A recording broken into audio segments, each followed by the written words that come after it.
Yo estaba justo con una reunión con colegas venezolanos y me pasaron información de que la cosa no era tan simple, que podía haber una activación real. Ese día dio la casualidad que estábamos en el aniversario de nuestra compañía y durante las primeras horas de la noche que llegaba la información, obviamente lo primero que uno piensa es en frustradas misiones anteriores y en paralelo viendo la magnitud del desastre, las noticias que iban llegando por redes sociales, por distintos medios, hacía crecer un poco la ansiedad por saber si finalmente nos íbamos a movilizar o no. Uno lo que está pensando es en llevar las cosas necesarias para la misión, tener el equipo correcto, tanto el personal como el equipo del componente médico en mi caso. Y uno ya sabe más o menos, con todas las simulaciones que hemos tenido, cómo desenvolvernos en el área logística. Sin embargo, lo que ocurre allá es súper inesperado. Uno tiene la preparación y obviamente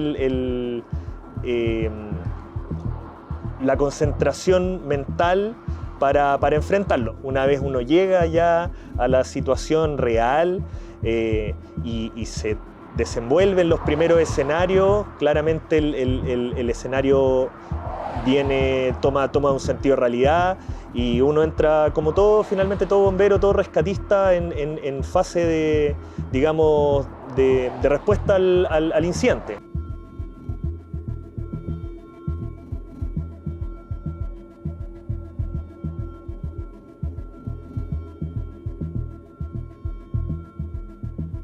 Mira, si lo llevamos a números, el 80-90% de los rescates ocurre las primeras 24 horas en las cuales nosotros no estamos.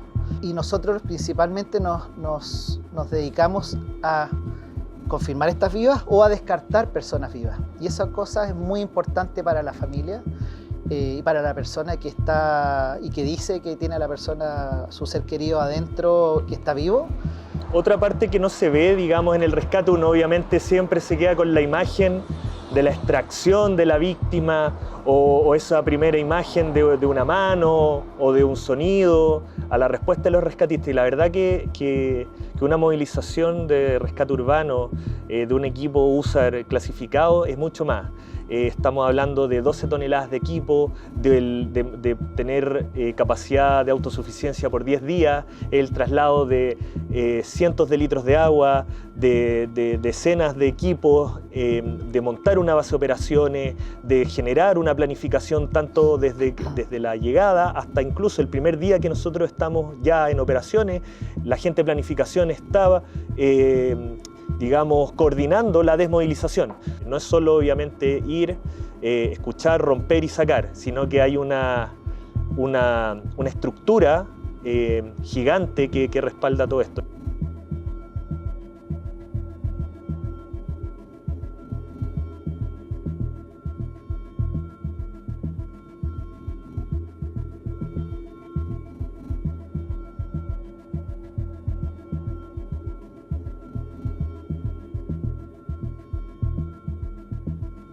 Nosotros estamos entrenados para, si somos el primer país en llegar clasificado por Naciones Unidas, nosotros montamos este sistema de coordinación de Naciones Unidas.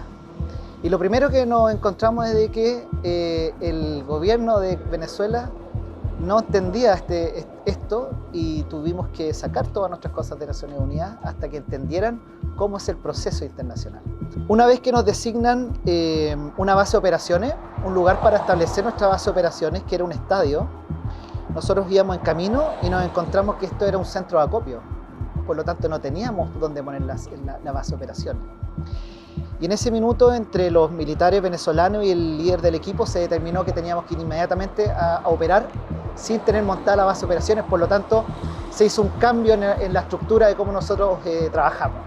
Tomamos el peso de que el desastre era mucho mayor al que nos estábamos imaginando.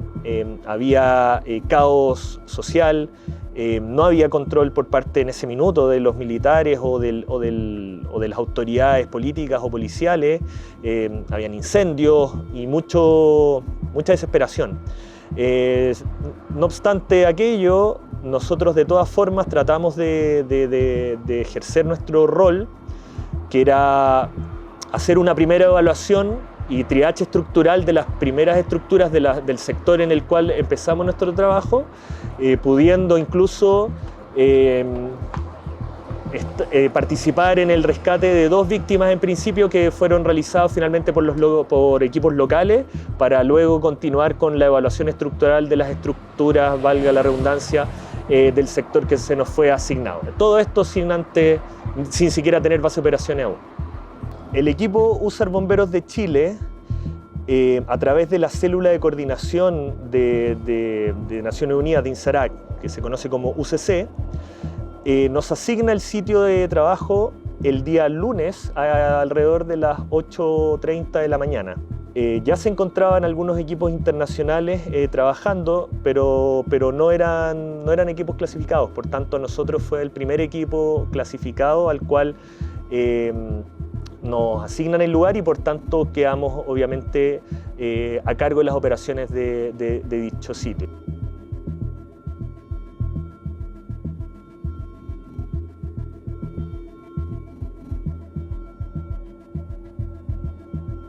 Nosotros sabemos que las primeras 72 horas son las mayores probabilidades de poder encontrar gente para rescatar con vida. Tuvimos muchos sitios de interés en los cuales se descartaron estas probables vidas, lo que nos causó como equipo mucha frustración. Sin embargo, nosotros sabemos que los rescates se han descrito en la literatura hasta el día 9, por lo tanto, siempre para todos los equipos de rescate existe la esperanza de que puedan ocurrir rescates milagrosos hasta el último día de la misión. Por lo tanto, a pesar de estar tremendamente cansados, porque las primeras 72 horas hicimos doble turno, no dormimos por lo que te contaba, esta ansiedad de poder sacar vivo, nos hizo tener la esperanza hasta el último día y como ocurrió que encontramos después del 5.º día a Hernán. Yo creo que un momento clave que no voy a olvidar fue esto del rescate. Yo siempre lo había pensado de cómo poder llegar a estas víctimas que están enterradas lejos, y el mecanismo de poder pasarle una manguera para poder tener horas de vida para poder seguir el rescate, fue algo que yo lo tenía pensado de antes, y cuando ocurre en el momento en que le podemos pasar la manguera a Hernán y él nos dice que está con la manguera en la mano y nosotros damos que el contacto se había hecho efectivo, ese momento es un hito en el rescate, porque sabemos que Hernán, al estar hidratado, podemos tener horas para poder ejecutar este rescate con más calma, con más seguridad, y no me queda duda que el equipo rescate lo iba a lograr en las próximas horas. Ya me aviso.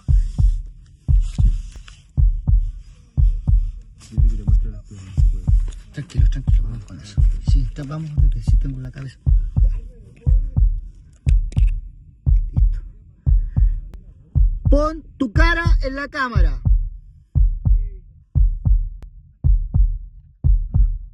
Yo creo que el momento clímax, al menos para nosotros como equipo de búsqueda, fue la primera imagen, porque muchas veces nos había tocado ya el día anterior escuchar, por ejemplo, en una estructura un perro, que puede ser algo quizás más coloquial, o para otras personas también una parte importante de su familia, una mascota, y por ejemplo no pudimos rescatarlo, no pudimos dar con él y sí lo escuchábamos.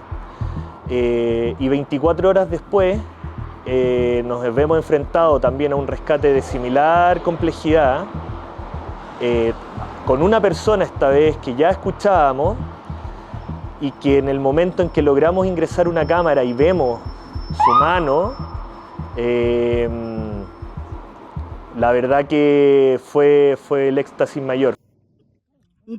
Un poco más abajo y muéstrame tu boca y saca la lengua.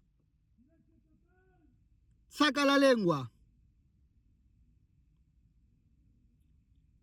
Apunta un poquito más abajo tu boca. Desde que nos es asignado el sitio de trabajo y se nos confirma la presencia de una víctima viva, claramente la predisposición del equipo cambia, sin perjuicio que siempre vamos con la misma actitud. Obviamente ahora necesitamos nuestra mayor concentración porque en el fondo ya teníamos parte del problema resuelto, que era la confirmación de una víctima viva. Por tanto, los desafíos ya tenían que ser la localización de este y obviamente con posterioridad el rescate.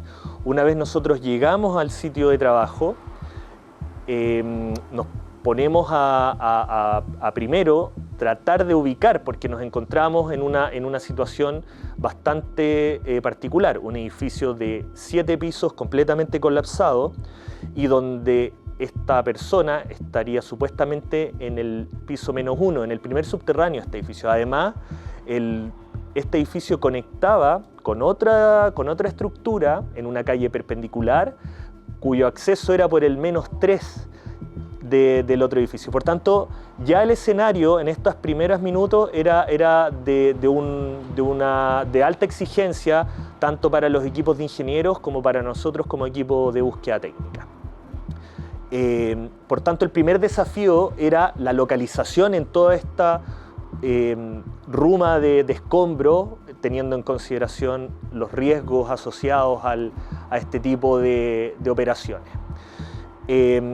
Nos dispusimos a poner nuestro radar, un equipo en el cual emite una señal de ultrasonido, el cual nos confirma la presencia de una víctima la cual respiraba. Ya empezamos a tener que planear la segunda parte de la búsqueda, que es ya la localización propiamente tal de dónde estaba. O sea, una vez detectado, la localización. Y es así como comenzamos una excavación de un primer túnel que era en este mismo subsuelo y en el cual fuimos avanzando con un segundo equipo técnico, el cual se llama DELSAR, que es un sensor de sonido, ¿ya? Amplifica el sonido. Entonces, ¿qué nos permitía ello? Que a través de la postura de distintos sensores, nosotros al hacer un llamado de si nos escuchaba, que emitiera algún ruido, esta persona nos respondía.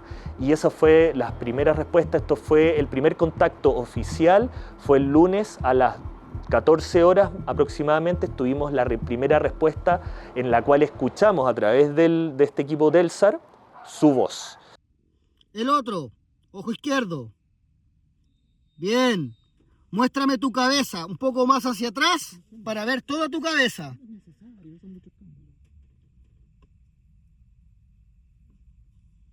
Bien. Ahora, moviéndola muy lentamente, muéstrame el espacio donde estás. Muévela muy despacito. Despacito y me hace un recorrido. Y háblame de lo que estás viendo. Cuéntame todo lo que hay. Te escuchamos. Bueno, este es el espacio donde estoy muy reducido, pues. Y bueno, la pared la tengo encima. Y aquí tengo la silla, como yo les había comentado. Obviamente esto es un hito en este rescate, por cuanto nos pone ya en fase propiamente tal de localización, y siguiendo con el túnel, siguiendo las excavaciones a eso de las 17 horas, 17-18 horas del mismo lunes, logramos introducir ya nuestro tercer equipo técnico, que es una cámara de inspección. Con esta cámara, a través de los escombros, logramos tener la primera imagen de don Hernán, en el cual el rescatista hacerle un llamado, que moviera la mano, él mueve su mano en señal de vida, de que nos escuchaba y que se encontraba al menos en ese momento estable y obviamente con importantes posibilidades de sobrevivir a este rescate. Nosotros como equipo de búsqueda, nuestra principal tarea es mantener este contacto y comunicación para facilitar obviamente al equipo médico todo lo que sea necesario respecto de la evaluación que ellos pudiesen hacer, ya sea a través de los propios equipos o bien directamente con el paciente una vez se iban acercando, mediante el túnel iba avanzando. Bien, las operaciones de rescate comienzan oficialmente a eso de las 9 de la noche.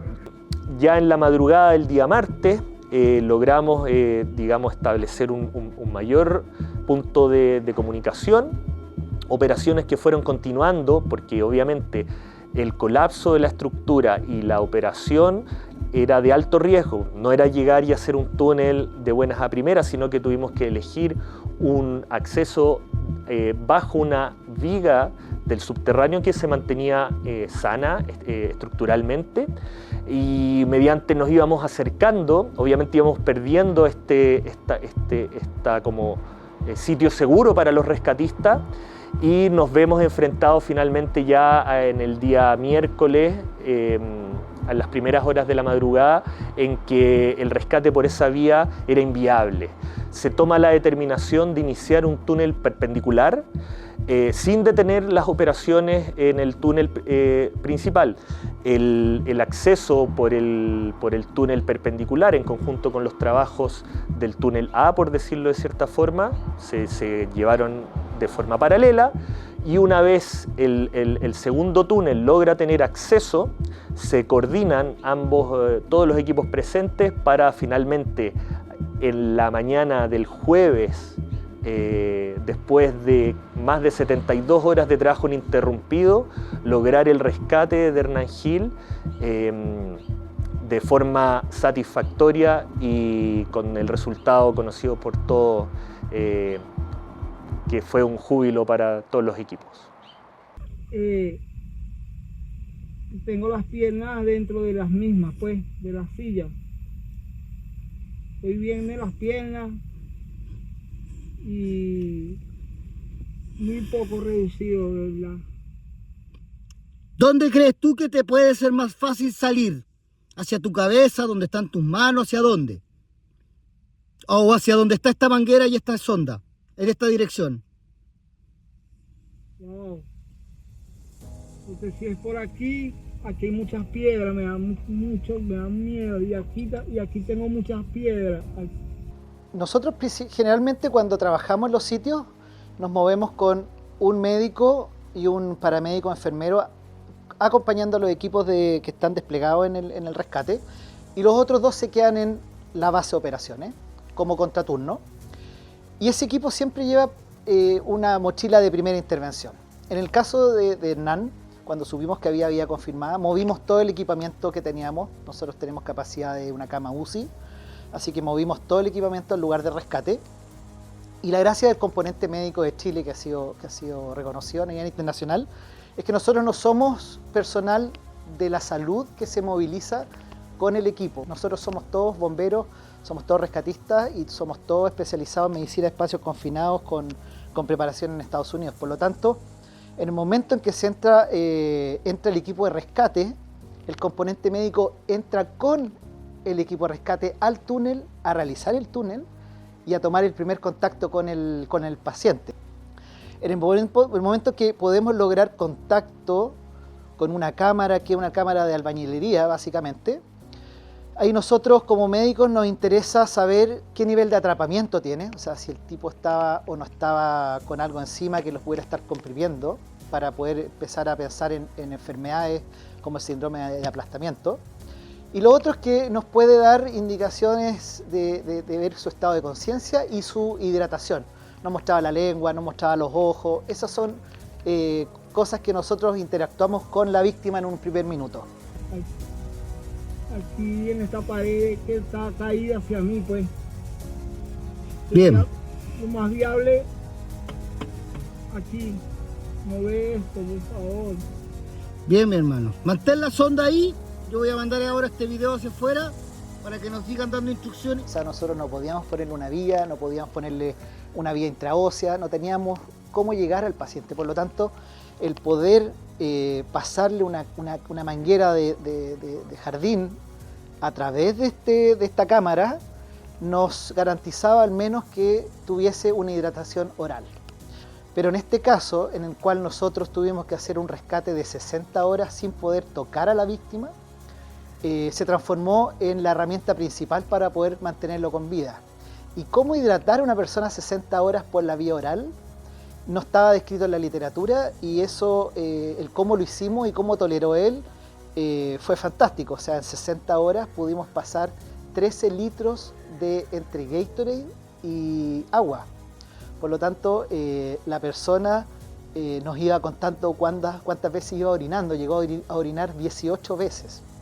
En el momento del rescate en que se vuelve inestable, tuvimos que retirarnos, tuvimos que hacer otra forma tipo chilensis de cómo extender esta manguera, y se hizo un suple hasta el segundo piso con otra manguera de jardín para poder estar nosotros hidratándolo de un sitio un poco más protegido y no estar adentro del túnel. Con el equipo de Estados Unidos lo que hicimos fue empezar a calcular las necesidades nutricionales de Hernán, tanto calóricas como proteicas, y si este rescate se prolongaba más allá de 48 horas, la idea era ir aportándole un poco de enchur o de algún tipo de suplemento. No lo hicimos antes porque la posibilidad de que se producieran efectos adversos como vómitos podría haber sido nefasto y habernos dejado sin la vía oral, que era lo que lo mantenía por vida. Bueno, en el minuto que ingresa el equipo de rescate, ya tiene avanzado el túnel y dice que tiene cerca a Hernán, en el momento en que yo pido que salgan los rescatistas de atrás para entrar a hacer el contacto, y en ese minuto todavía quedaba un trecho y yo ya me encontraba en la mitad del túnel, así que ya nada que hacer, tenía que ser parte del equipo de rescate y empezar a pasar piedras para atrás. Y ahí fue una situación muy especial porque lo que estábamos con una viga por sobre nuestro, que era nuestro como línea de vida, se podría decir. Sin embargo, todo lo que había hacia nuestra izquierda eran escombros que uno se movía y se caía toda una parte. Por lo tanto, y uno miraba para arriba y era realmente, los rescatistas de atrás me decían no mires para arriba porque era realmente impresionante la sensación que uno le daba. Creo que hace muchos años no había vivido esta sensación de que el riesgo y la posibilidad de morir existía, ¿ya? Y me cuestioné mucho en esos minutos de estar adentro de ese túnel, el por qué estábamos ahí y si valía la pena todo este despliegue por un rescate que ni siquiera sabíamos si lo podíamos lograr por lo complejo. Seguimos nosotros avanzando hacia ti. No te preocupes por los escombros de arriba, porque los voy a ir retirando con la mano, así que no va a caer nada, ¿bien? Ahora lo que necesito es, conserva tu energía, mantente a la vista conmigo para que yo siga viéndote, y con los ojos y en la cara, ¿bien? Bien, mi hermano. El guión decía que en el momento de que Estados Unidos con el rescatista chileno entraban en contacto y se generaba este espacio, el equipo médico iba a ser llamado para poder evaluar y ver si es que es posible mover a Hernán. Al mover a estos pacientes se produce una salida de potasio a la sangre, pasa por el corazón ese potasio, genera arritmias y el paciente entra en paro ahí mismo. Por lo tanto, había mucha duda de los equipos de Los Ángeles de que querían intervenir al paciente allá arriba. Sin embargo, los ingenieros nos decían que teníamos 30 minutos para poder sacarlo. Por lo tanto, yo hablé con ellos y dije que entre toda la hidratación que le habíamos dado y que él podía moverse, ese fenómeno era poco probable que ocurriera. Por lo tanto, entre el riesgo de estar nosotros poniéndonos a poner vías o acceso intraóseo en el lugar del rescate, preferimos hacer una extracción rápida. Y ahí es donde empiezan a ocurrir eventos que no estaban dentro del guión, en el cual Hernán se atrapa en la espalda, se atrapa con la rodilla y hace que esos 30 minutos se podían prolongar como una película de terror en 2 horas más. Y en ese entonces, en el cual yo tengo mi camilla UCI preparada afuera en el -3, cuando me llaman y me dicen que necesitan un médico inmediatamente adentro del túnel, yo me sorprendo porque no entendía qué había pasado, porque no estaban los planes que yo entrara por esta inestabilidad. Entro y me dicen, los rescatistas americanos me dicen, necesitamos aprobación del médico para que él salga solo. Yo le digo, pero no entiendo por qué. Porque él no quiere que lo saquemos en camilla, él quiere salir solo caminando.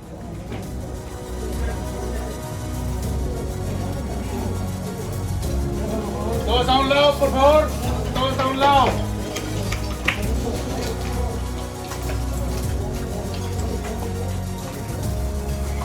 Gracias, la liga, por favor.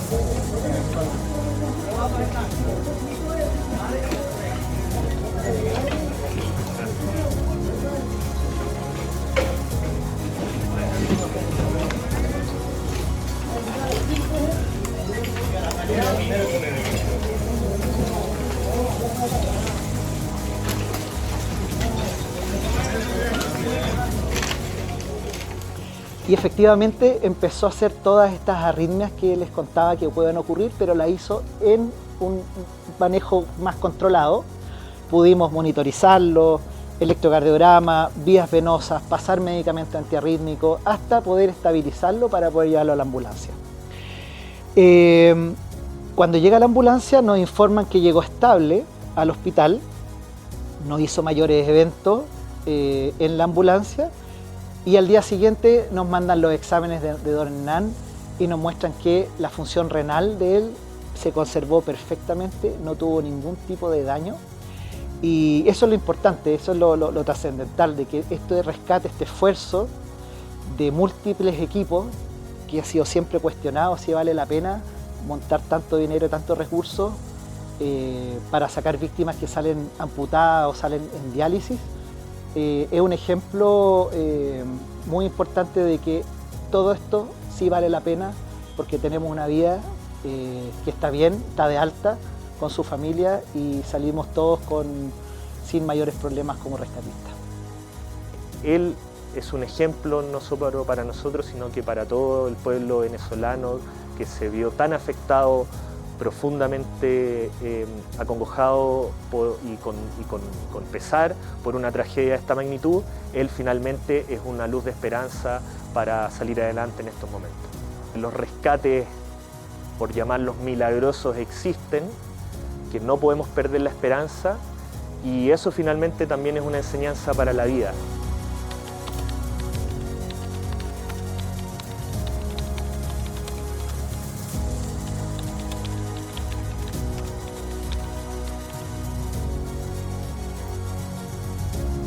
Es fuerte, es complejo esto por la preparación, por los tiempos y porque somos 3 turnos, ¿ya?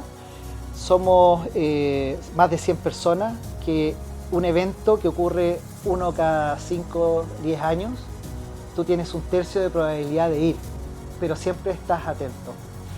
Y decirle que nosotros fuimos los que lo representamos, nosotros fuimos los que tuvimos la suerte de poner las cosas que todos hemos practicado a disposición del rescate, que sabemos que ellos lo habían hecho de la misma forma, y que somos un equipo y la próxima vez les va a tocar a ellos y sabemos que van a tener los mismos resultados que tuvimos nosotros.